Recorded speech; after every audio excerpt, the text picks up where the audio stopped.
Hello friends, welcome back to my channel. आज हम लोग क्लास 10th के चैप्टर साइंस के चैप्टर फर्स्ट की बात करने वाले हैं, जिसका नाम है केमिकल रिएक्शंस एंड इक्वेशंस। तो चलिए शुरू करते हैं। सबसे पहले हम देखेंगे कि केमिकल रिएक्शंस क्या होते हैं। तो केमिकल रिएक्शंस कुछ ऐसे प्रोसेस होते हैं जिसमें केमिकल चेंज होता है। तो केमिकल चेंज क्या होते हैं? केमिकल चेंज मतलब कुछ ऐसे प्रोसेस जो मतलब जिसमें जो ओरिजिनल सब्सटेंस होता है वो अपनी प्रॉपर्टीज़ को लूज़ करके एक नया सब्सटेंस बनाता है। जैसे कुकिंग ऑफ फूड, मतलब जब कच्ची सब्जी होती है तो उसकी अलग प्रॉपर्टीज़ होती हैं, और जब वो पक जाती है तो बिल्कुल ही अलग हो जाती है, एक नया सब्सटेंस बन जाता है, उसको वापस से वैसा नहीं बना सकते।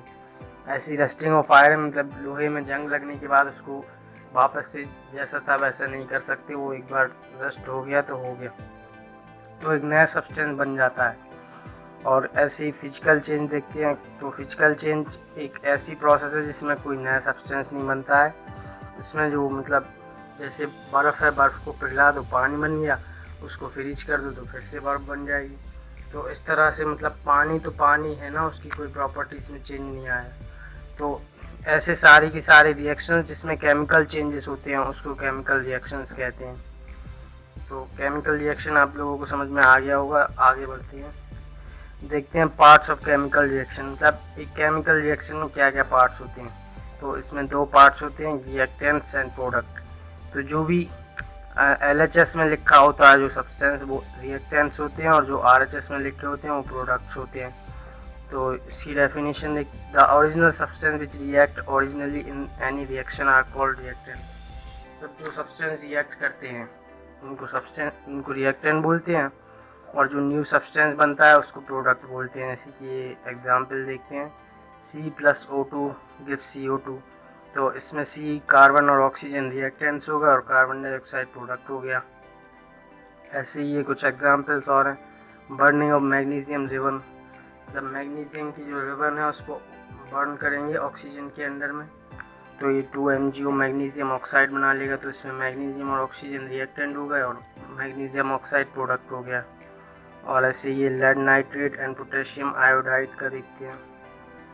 तो इसमें मतलब जो पोटेशियम नाइट्रेट और पोटेशियम आयोडाइड और लेड नाइट्रेट रिएक्ट करके बनाएंगे, लेड आयोडाइड बनाएगा और पोटेशियम नाइट्रेट बनाएंगे। तो इसकी रिएक्शन हो जाएगी, सिंबॉलिक रिएक्शन यहाँ पर लिख देता हूँ मैं। तो ये होगी PbNO3 होल ट्वाइस। तो इसको आप लिख लीजिए, PbNO3 whole twice plus Ki।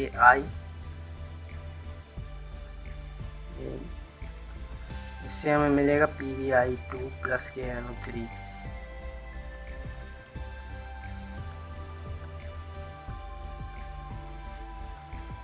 PbI2 B small बना लेना, वो थोड़ा कैपिटल बना दिया है, KNO3।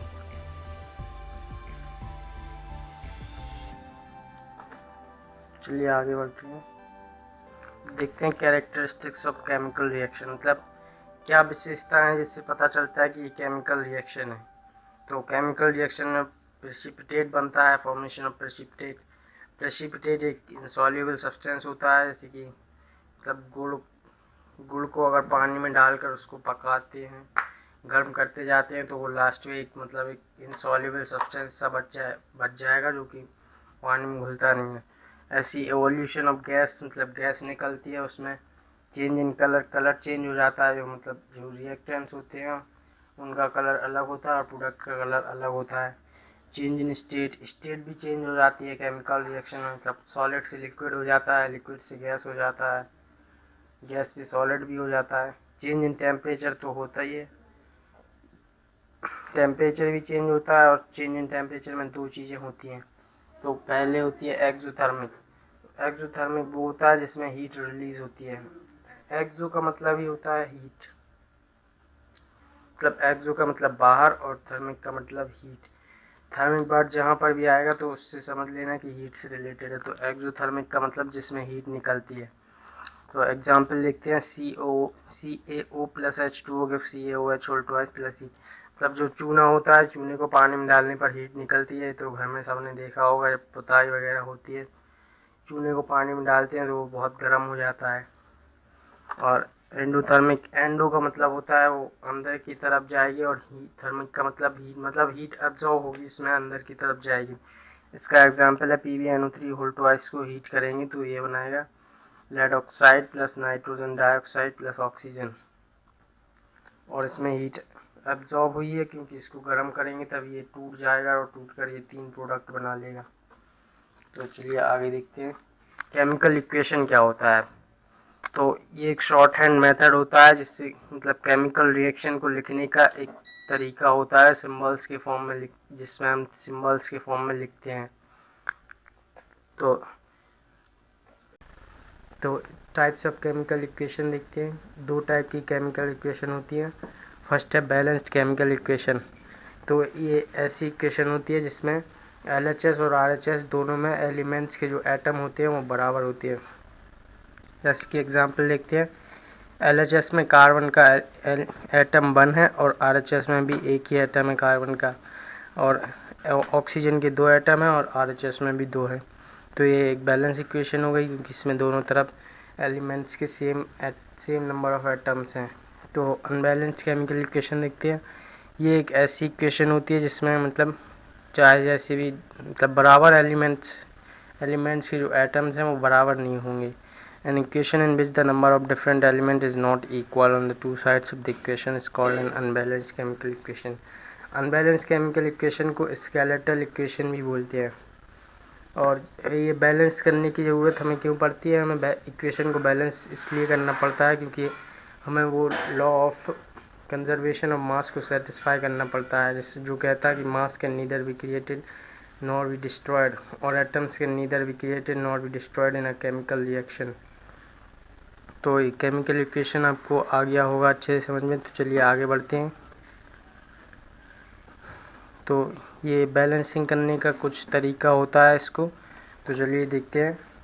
हमें किसी भी इक्वेशन को बैलेंस करना हो तो हम उसके एटम्स को बराबर बनाएंगे दोनों साइड, और हम जो एलिमेंट्स है उसके आगे किसी भी नंबर का मल्टीप्लाई करेंगे। हम पीछे कुछ भी नहीं कर सकते, जो भी करेंगे आगे ही करेंगे। जैसे कि ये N2 + H2 गिव्स NH3, ये अनबैलेंस्ड केमिकल इक्वेशन है, तो इसको बैलेंस करेंगे हम। तो पहले देखते हैं N2, इस साइड नाइट्रोजन के 2 एटम्स हैं तो यहाँ पर भी 2 बनाने के लिए हम NH3 में 2 से मल्टीप्लाई कर देंगे आगे। तो नाइट्रोजन तो बैलेंस हो गया। अब हाइड्रोजन देखते हैं। तो हाइड्रोजन इस तरफ 2 हैं लेकिन इस तरफ 6 हो गए, इधर 6 हो गए। RHS में 6 हाइड्रोजन हो गए, तो LHS में भी 6 बनाने पड़ेंगे। तो हम हाइड्रोजन में 3 से मल्टीप्लाई कर दिया तो हाइड्रोजन भी 6 हो गए। तो इस तरह से ये बैलेंस हो गई। दूसरी इक्वेशन देखते हैं। Mg + CO2 gives MgO + C। तो ये अनबैलेंस्ड इक्वेशन है क्योंकि इसमें यहाँ पर ऑक्सीजन के 2 एटम हैं और RHS में एक ही है केवल। तो इसको बैलेंस करते हैं। तो सबसे पहले हम देखते हैं, ऑक्सीजन को 2 बनाने हैं तो हम RHS में जो MgO है उसमें 2 से मल्टीप्लाई कर देंगे। तो ऑक्सीजन तो 2 हो गए लेकिन मैग्नीशियम भी 2 हो गए। तो मैग्नीशियम को LHS में भी 2 बनाने होंगे तो LHS में भी हम 2 से मल्टीप्लाई कर देंगे मैग्नीशियम से। तो ऑक्सीजन 2 हो गए, बस ऑक्सीजन भी बैलेंस हो गया। कार्बन तो एक ही है दोनों साइड, पूरी इक्वेशन बैलेंस हो गई। तो अब तीसरा वाला देखते हैं। Aluminium + HCl gives AlCl3 + H2। तो इसमें बैलेंस नहीं है कि ये क्योंकि Cl यहाँ पर एक ही क्लोरीन एटम है और यहाँ पर 3 क्लोरीन एटम है। तो इसको बैलेंस करेंगे। तो सबसे पहले हमें 3 बनाना है HCl, मतलब जो क्लोरीन है उसको 3 बनाना है। क्लोरीन को 3 तो बना नहीं सकते क्योंकि अगर इसको 3 बनाएंगे तो हाइड्रोजन फिर यहाँ पर 3 हो जाएगा। तो इसको हम 6 से मल्टीप्लाई करेंगे। तो HCl को हमने 6 से मल्टीप्लाई किया तो क्लोरीन 6 हो गए, और AlCl में 3 AlCl3 जो है इसमें 2 का मल्टीप्लाई करेंगे तो Cl क्लोरीन के 6 हो गए क्योंकि 2 × 3 6 हो जाएगा। तो इधर पे एल्यूमिनियम भी 2 हो गए, तो एल्यूमिनियम LHS में भी 2 बना देंगे। और हाइड्रोजन हमारे पास कितने हुए 6, तो यहाँ पर RHS में 3 से मल्टीप्लाई कर देंगे तो हाइड्रोजन भी 6 हो गए। तो इस तरह से इक्वेशन को बैलेंस करते हैं। अब आगे देखते हैं टाइप्स ऑफ केमिकल रिएक्शंस। तो अब चैप्टर का मेन जो कॉन्सेप्ट है वो शुरू होता है। तो केमिकल रिएक्शन कितने टाइप्स के होते हैं हम ये पढ़ने वाले हैं। तो सबसे पहले वाली होती है कॉम्बिनेशन रिएक्शन। दो reaction in which 2 or more elements or compounds combine together to form a single compound are called combination reaction. मतलब ऐसे रिएक्शन होते हैं जिसमें दो एलिमेंट्स कंबाइन होकर एक सिंगल प्रोडक्ट बनाएंगे। इसको एडिशन रिएक्शन भी कहते हैं क्योंकि इसमें दो एलिमेंट्स ऐड होते हैं, ऐड होकर एक सिंगल प्रोडक्ट बनाते हैं। इसके एग्जांपल देखते हैं। Iron plus sulphur gives iron sulphide. यहाँ पर आयरन और जो सल्फर था वो कंबाइन होकर आयरन सल्फाइड बना रहे हैं, तो ये एक कॉम्बिनेशन रिएक्शन हो गई। और दूसरा देखते हैं डिकम्पोजिशन रिएक्शन। तो इस रिएक्शन में मतलब एक सिंगल कंपाउंड जो होगा वो टूट कर दो या दो से ज़्यादा प्रोडक्ट बनाएगा। Those reaction in which a single compound breaks down to give two or more simpler substances are called decomposition reaction. Example लिखते हैं CuCO3। जो कैल्शियम कार्बोनेट होता है, मतलब उसको हीट करेंगे तो वो बनाएगा कैल्शियम ऑक्साइड प्लस CO2। तो इसने टूट कर दो प्रोडक्ट बना लिए, एक कैल्शियम ऑक्साइड और एक कार्बन डाइऑक्साइड। तो डिकम्पोजिशन रिएक्शन भी हो गया। अब आगे देखते हैं। अब डिकम्पोजिशन रिएक्शन के भी कुछ 3 टाइप्स होते हैं। तो सबसे पहला थर्मल डिकम्पोजिशन रिएक्शन। तो थर्मल डिकम्पोजिशन, थर्मल का मतलब हीट होता है, ये मैंने पहले ही बताया था आपको। तो जो एक ऐसी डिकम्पोजिशन रिएक्शन जो हीट से होती है, मतलब किसी भी अगर कंपाउंड को हीट करने पर वो दो या दो से ज़्यादा प्रोडक्ट बनाता है, तो इसको डिकम्पोजिशन रिएक्शन कहते हैं। इसका एग्जांपल है PbNO3 मतलब लेड नाइट्रोड को जब हीट करेंगे तो वो टूट कर लेड ऑक्साइड बनाएगा और नाइट्रोजन डाइऑक्साइड बनाएगा और ऑक्सीजन बनाएगा। और दूसरा देखते हैं इलेक्ट्रोलाइटिक डिकम्पोजिशन। नाम से समझ में आता है, इलेक्ट्रोलाइटिक मतलब इलेक्ट्रिसिटी से रिलेटेड। तो ये एक ऐसी डिकम्पोजिशन रिएक्शन जिसमें इलेक्ट्रिक करंट पास करने पर जो कंपाउंड होता है वो दो या दो से ज़्यादा वो प्रोडक्ट बना लेता है, तो उसको इलेक्ट्रोलाइटिक डिकम्पोजिशन कहते हैं। एग्जाम्पल देखिए 2H2O मतलब पानी में से जब हम इलेक्ट्रिक करंट को पास करेंगे तो हाइड्रोजन और ऑक्सीजन गैस निकल जाएगी, अलग अलग हो जाएगा दोनों। तो ये इलेक्ट्रिसिटी से मतलब दोनों का डिकम्पोजिशन हो गया, तो इसको इलेक्ट्रोलाइटिक डिकम्पोजिशन कहते हैं। फोटो डिकम्पोजिशन मतलब जहाँ पर फोटो वर्ड का यूज़ होता है वहाँ सनलाइट से रिलेटेड होता है। जैसे कि फोटोसिंथेसिस होता है, उसमें फोटो यूज़ होता है, मतलब सनलाइट से रिलेटेड, क्योंकि जो फोटोसिंथेसिस होती है वो सनलाइट के प्रेजेंस में होती है। ऐसे यहाँ पर फोटो डिकम्पोजिशन मतलब ये सनलाइट के प्रेजेंस में होगी। तो फोटो डिकम्पोजिशन का एग्जांपल लेते हैं AgCl, जिसको सनलाइट में अगर धूप में रख देंगे तो ये सिल्वर और क्लोराइड में टूट जाएगा। सिल्वर क्लोराइड जो है वो सिल्वर और क्लोराइड में टूट जाएगा धूप में रखने पर। तो इसीलिए इसको मतलब जो डार्क बॉटल होती है उसमें रखा जाता है। इसको कभी भी कलर जिसमें ब्लू कलर या ब्लैक कलर की बोतल में रखा जाता है, इसको कभी भी ट्रांसपेरेंट मीडियम में नहीं रखते हैं, क्योंकि अगर इसको ट्रांसपेरेंट मीडियम में रख दिया तो ये सनलाइट इस तक पहुंच जाएगी और ये डिकम्पोजिशन हो जाएगा, इसका डिकम्पोजिशन हो जाएगा और सिल्वर क्लोराइड टूट कर सिल्वर और क्लोरीन बना लेगा। तो आगे देखते हैं थर्ड रिएक्शन, डिस्प्लेसमेंट रिएक्शन। तो ऐसी रिएक्शन जिसमें जो मोर रिएक्टिव एलिमेंट मतलब जो एलिमेंट ज़्यादा रिएक्टिव होगा वो कम रिएक्टिव एलिमेंट को उसके कंपाउंड से डिस्प्लेस कर देगा, हटाकर अब उसकी जगह अब खुद आ जाएगा। एग्जाम्पल देखते हैं। Fe plus CuSO4 gives FeSO4 plus CO। मतलब आयरन और कॉपर में से जो आयरन है वो ज़्यादा रिएक्टिव होता है, तो आयरन कॉपर को उसके कंपाउंड से हटाकर खुद उसकी जगह आ जाएगा और कॉपर को साइड में कर देगा। तो यहाँ पर कॉपर अलग हो गया और आयरन जो कॉपर सल्फेट था उससे कॉपर अलग हो गया और आयरन सल्फेट बन गया। इसकी डेफिनेशन देखते हैं। Those reaction in which a more reactive element displaces a less reactive element from its compound are called displacement reaction. दूसरा एग्जांपल है zinc plus sulphuric acid give zinc sulphate plus hydrogen. Zinc जो है वो hydrogen से ज़्यादा reactive होता है, तो जिंक ने हाइड्रोजन को उसके कंपाउंड से डिस्प्लेस कर दिया और हाइड्रोजन अलग हो गया। ऐसी थर्ड है कॉपर प्लस सिल्वर नाइट्रेट। तो इससे बनेगा कॉपर नाइट्रेट प्लस सिल्वर। जो कॉपर है वो सिल्वर से ज़्यादा रिएक्टिव होता है, तो कॉपर ने सिल्वर को उसके कंपाउंड से हटा दिया और खुद उसकी जगह आ गया। तो इसके लिए आपको एक रिएक्टिविटी सीरीज़ याद करने की ज़रूरत पड़ेगी। तो देख लीजिए, रिएक्टिविटी सीरीज़ NCERT बुक में दी होगी 2nd चैप्टर में, उसमें मतलब देख लीजिए आप। और अगर आपको चाहिए हो तो नेट से गूगल से भी सर्च कर सकते हैं, और हमारी वेबसाइट में लिंक दे दूंगा मैं डिस्क्रिप्शन में, तो उसमें देख लीजिए। ये सारे नोट्स और वो रिएक्टिविटी सीरीज सब कुछ आपको वहाँ पर मिल जाएगा। देखते हैं double displacement reaction, fourth reaction है ये। तो डबल डिस्प्लेसमेंट रिएक्शन क्या होती है? Those reaction in which two different compounds exchange their ions are called double displacement reaction. मतलब दो कंपाउंड होंगे, वो अपने आयंस को अदला बदली कर लेंगे। जैसे कि यहाँ पर है BaCl2 plus Na2SO4 gives BaSO4 plus NaCl। मतलब जो BaCl2 Ba था उसने SO4 वो SO4 के साथ जुड़ गया, और Cl2 था वो Na2 के साथ जुड़ गया। तो जो बाहर वाले आयंस होंगे वो दोनों बाहर वाले आपस में जुड़ेंगे और अंदर वाले दोनों, मतलब एक्सट्रीम का एक्सट्रीम से मल्टीप्लाई होगा और मीन का मीन से। ये वही है, मतलब उसी टाइप से इसको कर सकते हैं। ऐसे ही दूसरा AgNO3 प्लस NaCl, तो एक्सट्रीम का एक्सट्रीम से हो गया, Ag का Cl से, और मीन का मीन से हो गया, तो AgCl प्लस NaNO3 बन गया।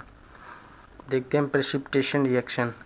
Those reaction in which aqueous solution of two compounds on mixing react to form an insoluble compound which separate out as a solid called precipitate। मतलब ऐसी रिएक्शन जिसमें जो हम लिक्विड को अगर मिक्स करेंगे तो वो एक सॉलिड टाइप का बना लेगा, जो घुलता नहीं है पानी में, वो इंसॉल्युबल होता है। और सच insoluble compound is formed when a gas is passed through a solution of a compound। तब ये ज़रूरी नहीं है कि हम कोई लिक्विड या सॉलिड ही लो, गैस से भी ये प्रेसिपिटेशन रिएक्शन होती है। जैसे कि एग्जांपल देखते हैं, COOH whole twice plus CO2 gives CaCO3 plus H2O। मतलब जो चूने का पानी होता है उस पर से कार्बन डाइऑक्साइड गैस को पास कर दिया, तो उसने एक प्रेसिपिटेट बना लिया, CaCO3 कैल्शियम कार्बोनेट, और पानी को अलग कर दिया। देखते हैं न्यूट्रलाइजेशन रिएक्शन। तो ये तो बहुत ही कॉमन सी चीज़ है। वो एसिड और बेस के बीच में जो रिएक्शन होती है उसको न्यूट्रलाइजेशन रिएक्शन कहते हैं। इसमें सॉल्ट और वाटर बनता है। एग्जांपल देख लीजिए, HCl plus NaOH gives NaCl plus H2O। ये रेडॉक्स रिएक्शन देखते हैं, ये बहुत इंपॉर्टेंट है, पेपर में पूछी जाती है। तो सबसे पहले देखते हैं रिडक्शन। रिडक्शन में एक मतलब जो ऑक्सीजन है उसका रिमूवल होगा और हाइड्रोजन का एडिशन होगा।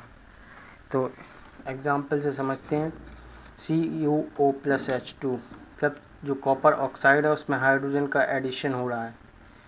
हाइड्रोजन प्लस में है ना, तो प्लस का मतलब एडिशन हो रहा है, H2 का हाइड्रोजन का एडिशन हो रहा है, तो एडिशन ऑफ हाइड्रोजन रिडक्शन होता है। तो इसलिए ये जो रिएक्शन है वो रिडक्शन हो जाएगी।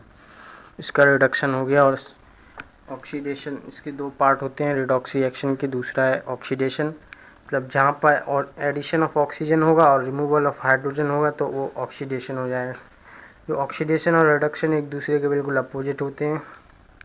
एग्जाम्पल देखते हैं, CO प्लस O2, जब कॉपर में ऑक्सीजन को ऐड कर दिया, प्लस का साइन लगाया, ऐड कर दिया, तो CuO बन गया। ये ऑक्सीडेशन रिएक्शन हो गया। रिडॉक्स के दोनों पार्ट आपको समझ में आ गए होंगी।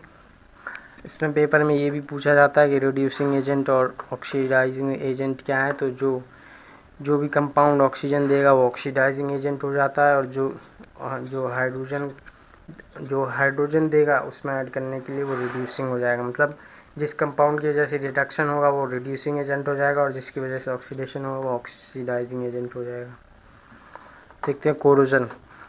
The process of slowly eating up of the material due to attack of atmospheric gases such as oxygen, carbon dioxide, hydrogen sulfide, water vapor, etc. on the surface of metal so as to convert the metal into oxide, carbonate, sulfide, etc. is known as corrosion। इसका मतलब ये है कि मतलब जैसे कि हम कोई मेटल अगर बाहर छोड़ देते हैं, ऐसा जैसे कि आयरन को ले लीजिए, आयरन अगर बाहर छोड़ दिया और उस पर बारिश होती रही, मॉइस्चर होता रहा, तो उसमें जंग लग जाती है और वो धीरे धीरे ख़राब होने लगता है। वो और मतलब जो मॉइस्चर होता है वो उसको ख़राब कर देता है, धीरे धीरे पूरा गला देता है। तो ये इसी को कोरोजन कहते हैं। कोरोजन की वजह से बहुत सारा मेटल बर्बाद होता है हर साल का। और जो आयरन होता है उसमें सबसे ज़्यादा होता है रस्टिंग ऑफ आयरन। इसका नेम भी थोड़ा अलग सा है, क्योंकि इसमें सबसे ज़्यादा कोरोजन होता है। तो ये रस्ट का फार्मूला ऐसे बनता है, ये देख लीजिए, Fe प्लस 3.5 O2, तब iron plus 1.5 O2 plus moisture gives Fe2O3 plus XH2O। Rust का फार्मूला होता है, ये याद कर लीजिए।